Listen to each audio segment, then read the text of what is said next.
Hello everybody, this is Alessandra. Welcome to my home, welcome to my kitchen. If you watched my last video, you know I just got back from Italy and I still have that I'm still in Italy mode. The fresh vegetables, the fresh fish, the fresh fruit. I just could not get enough. I apologize for not making more videos. I have one more coming out, but let me know if you like those videos. So I could convince my husband to send me again and we could do more videos together, maybe some lives. So leave the comments below.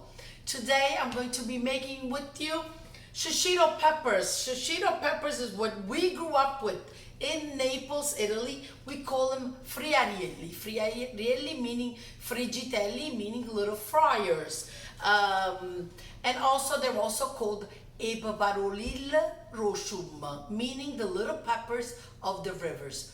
Don't ask me. I guess they must grow by the riversides and the riverbanks, and that's how the name came about. But what I could tell you is they're absolutely delicious. Now, first thing you want to do is rinse them, dry them. You know, I always give you the tips because I don't want, my recipes are through the experience I've lived and as I cook, so I want to avoid the same mistakes I've made through the years. Like if they're wet and you put them in the oil, you're gonna have a disaster. And since I'm the cleanup crewy, I make sure that that's not the case. So right here I have these beautiful cherry tomatoes that are in season. They're not from my garden. I'm not very successful this year with tomatoes, and even my basil, look how small it is, not growing very well. So we have about a pound of cherry tomatoes, 2 cloves of garlic, fresh basil, and this is just 12 ounces of the friarielli, babaroliello roshum. Let's go this way. Let's call them the Italian way. It's easier. I wish I could remember what the name is. Shishito peppers. I just went to look at the bag. So there it goes. Let's get started. All right, I rinsed them. I'm gonna put them on a kitchen rag. Now, this is what you want to do, which is important. I like to remove the seeds. If you don't remove the seeds and just cut the top off, you need to make sure that you poke either some holes or just remove the top. Otherwise, when you fry them, they explode. I like to remove actually the seeds. So with a paring knife, I gently go and cut the way it's connected to the side. And what you could also do is shake them like this so the seeds all get removed. Okay? Then move to the next one. Again, the smaller ones, you really don't need to remove the seeds, but I like to. My mother says, Alessa, a te ti piace perdere tempo, which means you like to waste time. It's not that I like to waste time. I like it a certain way and I don't mind it. So it takes a little bit longer, but I like it the way I like it.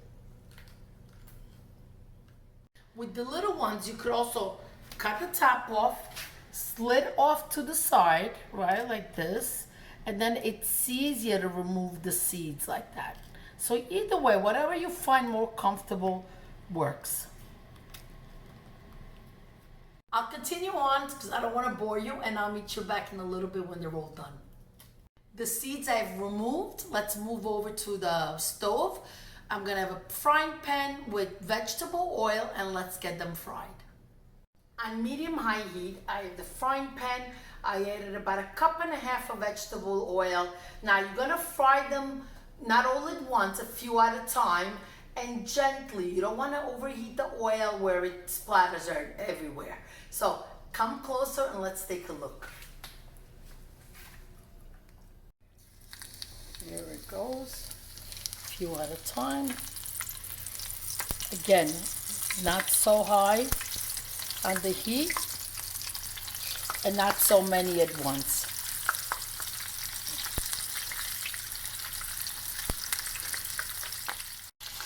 Okay.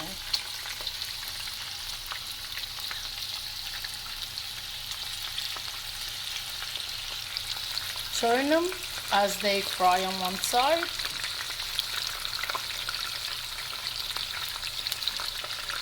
Just be patient.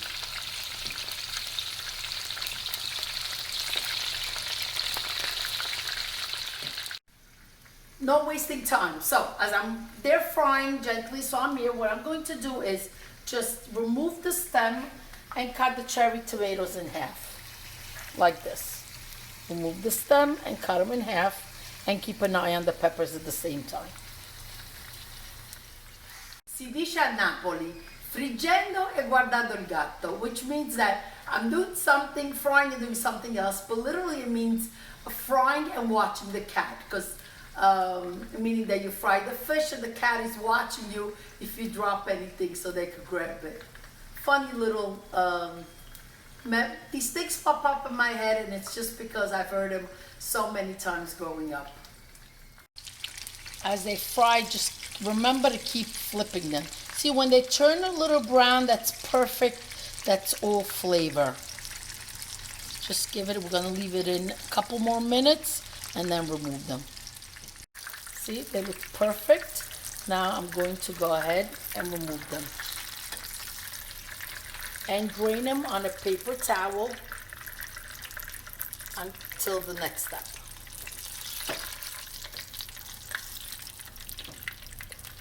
Okay, perfect. Rest of the batch.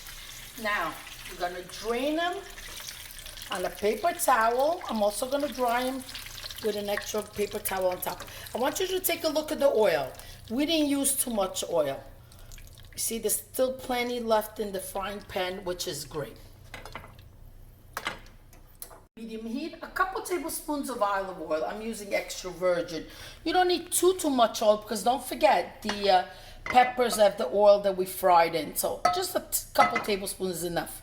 Enough to get the garlic golden. I'm making something with not a lot of oil. In order to brown the garlic, I move it over to the side so it gets covered. But just be careful. You don't want to tilt it too much over and get the oil on the fire. Okay, so be gentle. Don't burn the garlic, otherwise you got to start all over. Now I'm going to go ahead and add the tomatoes in. I'm going to rip some fresh basil too. There we go. Look at the colors. The Italian flag, red, green, white, and red. Beautiful. Now adjust the flame. Let this cook. Of course, it's not going to cook long.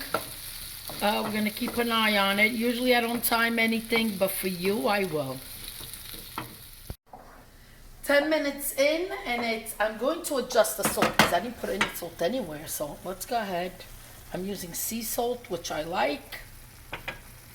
And you see it's nice. It's cooking, but it's not going to be like the tomato sauce, because it's a fresh tomato. Now what I'm going to do is add the peppers too. Now don't forget, they're cooked, so they just need to all come together, the flavors. Like this. Okay. Flame on low, and let's let it cook for an additional 5-6 minutes. Take a look. This is exactly how it needs to be. Now I'm going to plate it, and then I'm going to, of course, I'm going to taste it for you. I got to taste it. Que profumo. It smells divine. You can remove the garlic if you want, or for the people that like it, you can leave it on. Leave it in. Ecco qua. Allora, little secret, you see this? It's not going in the sink. I'm going to do a little scarpetta right in. So I'm going to put this on the side till I'm off camera. And but now I want to taste it with you. I've added extra fresh basil for that summer flavor, and now I'm going to go ahead and taste it. I remember my father, he would always get the big Italian loaves of bread, and he would gut out the end, the tip, il cozzetto, right? The butt of the bread, and just stuff it with the peppers and a little bit of mozzarella, and then that was our meal at the beach. Wonderful, wonderful memories. I'm going to go ahead and taste it. These recipes are dear to my heart because these are the delicious foods I grew up with. Let me taste it.